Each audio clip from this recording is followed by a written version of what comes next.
નમસ્કાર વિદ્યાર્થી મિત્રો, ફરી એકવાર તમારું સ્વાગત છે અમારી આ યુટ્યુબ ચેનલમાં. તો મિત્રો, આજે આપણે વિડીયોમાં શું જોવાના છીએ? તો આજે આપણે વિડીયોમાં પ્રશ્ન બેંકનું સોલ્યુશન જોવાના છીએ. તેમાં આપણો વિષય રહેવાનો છે સામાજિક વિજ્ઞાનનો વિષય રહેવાનો છે. તેમાં ધોરણ 6નું આપણે સામાજિક વિજ્ઞાનનું પેપર સોલ્યુશન જોવાના છીએ. તારીખ છે મિત્રો 1/3/2025, પ્રકરણ છે 5, 6, 7, 11, 12 ને 16. સમય રહેશે આપણો 1 કલાકનો સમય રહેવાનો છે અને કુલ ગુણ રહેશે 25 ગુણનું પેપર રહેશે. તો સાહિત્ય તમારે સોલ્યુશન જોવાનું રહેશે.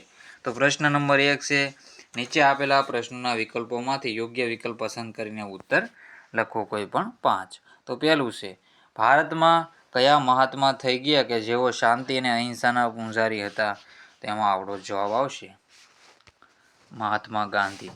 મોહનદાસ કરમચંદ ગાંધી આપણો જ ગાંધી જવાબ આવશે, મહાત્મા ગાંધી. બીજા નંબરનો ક્વેશ્ચન છે, નીચેનામાંથી કઈ બાબત જૈન ધર્મને લાગુ પડતી નથી?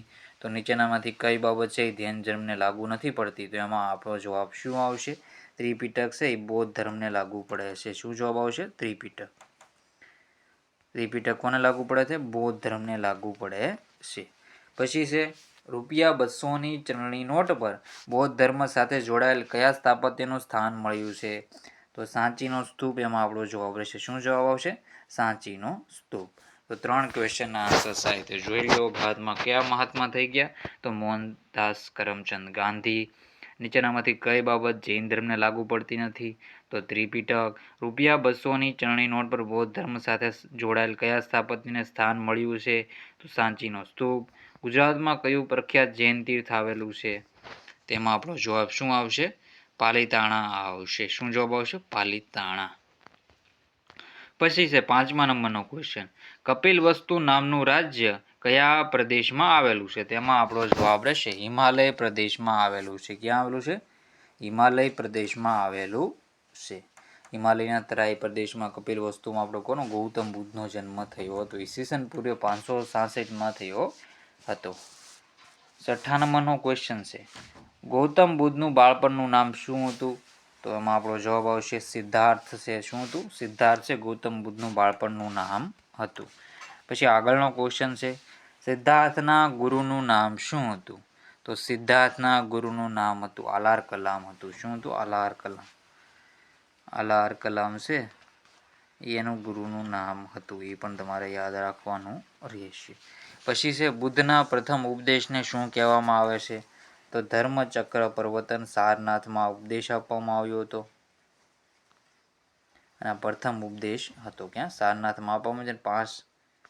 પાંચ ઋષિઓને આપવામાં આવ્યો હતો. જે તેની સાથે તપસ્યા કરી હતી તેને આપવામાં આવ્યો હતો.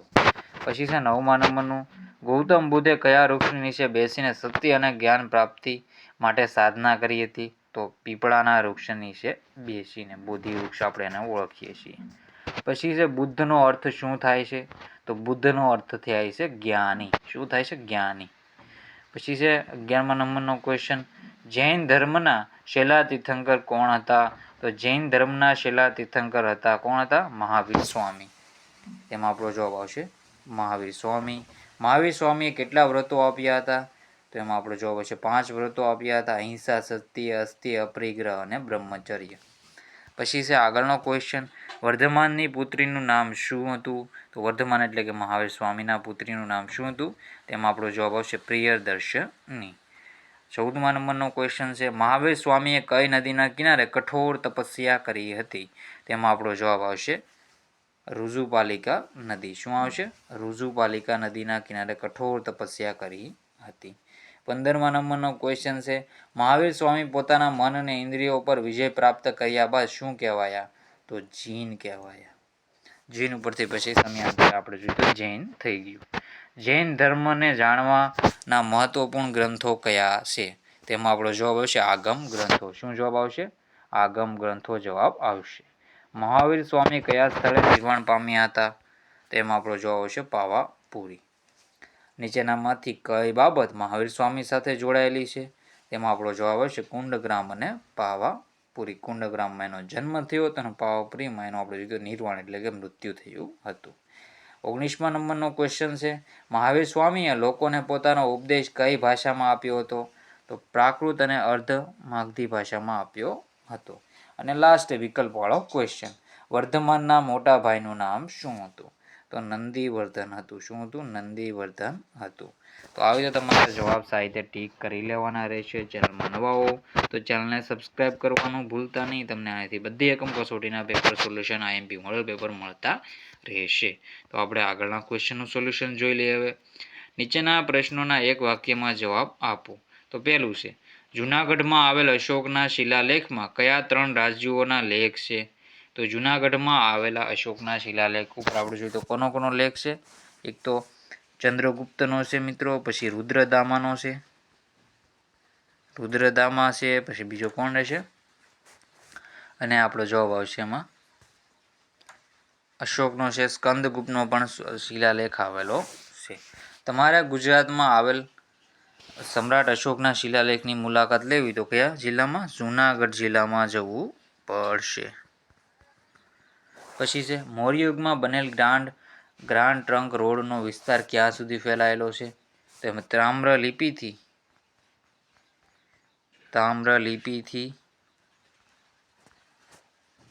તક્ષશિલા સુધી ફેલાયેલું છે. તો આવી રીતે તમારો આમાં જવાબ રહેશે. આગળના ક્વેશ્ચન છે જોઈ લઈએ. સમ્રાટ અશોકે બૌદ્ધ ધર્મના કયા સિદ્ધાંતોના પ્રચાર માટે વિશેષ ભાર મૂક્યો હતો? તો એમાં આપણે જોઈએ તો એમાં દયા છે, દયા, કરુણા, પછી આપણે જોઈએ તો અહિંસા, બાકીમાં શું આવશે પછી બીજું તમને પુસ્તકમાંથી મળી જશે. આ તમે યાદ રાખજો. પછી સમ્રાટ અશોકે કયા દેશોમાં આપણે જોઈએ તો બૌદ્ધ ધર્મનો પ્રચાર કર્યો હતો? એમાં આવશે મ્યાનમાર, સિલોન એટલે કે શ્રીલંકા, સિરિયા, પછી બીજા કયા ઇજિપ્ત છે, મેસોડોનિયા, બધે આપણે જોઈએ તો પ્રસાર કર્યો હતો. પછી છે, કયા રાજવીએ શકારી તેમજ વિક્રમાદિત્ય તરીકે ઓળખવામાં ચંદ્રગુપ્ત બીજાને? તેમાં આપણો જવાબ આવશે ચંદ્રગુપ્ત બીજો. પછી છે, ગુપ્ત યુગના કયા શાસકને સિક્કાને વીણા વગાડતા દર્શાવવામાં આવ્યા છે? તેમાં આપણો જવાબ આવશે સમુદ્રગુપ્ત. બૃહદ સંહિતા નામનો ગ્રંથ કોણે લખ્યો હતો? તો વરાહમિહિર દ્વારા લખવામાં આવ્યો હતો. પછી છે કુમારગુપ્ત, પછી તો આવશે એમાં સ્કંદગુપ્ત. પછી જવાબ આવે એશિયા ખંડનો સૌથી જૂનો અને લાંબો રોડ આપણે જોઈએ તો ગ્રાન્ડ ટ્રંક રોડ છે. અશોક બૌદ્ધ ધર્મના પ્રચાર માટે પુત્ર અને પુત્રીને શ્રીલંકા સિલોન મોકલ્યા હતા. ચંદ્રગુપ્ત મૌર્ય ગ્રીક રાજા સેલ્યુકસને હરાવી આપણે જોઈએ તો કયા પ્રદેશો પ્રાપ્ત કર્યા તો કાબુલ, કંદહાર, હેરાત અને બલુચિસ્તાન આપણે જોઈએ તો એમાં આપણો જવાબ આવશે. પછી છે, કયા શાસકના સમયગાળામાં ગુપ્ત એક સુવર્ણયુગ તરીકે જાણીતો થયો છો? તેમાં જવાબ ચંદ્રગુપ્ત બીજો. હર્ષવર્ધનના શાસન સમયે વલભીમાં કોનું શાસન હતું? તો આપણે જોઈએ તો ધ્રુવસેન બીજાનું. મૈત્રક વંશનું શાસક હતું.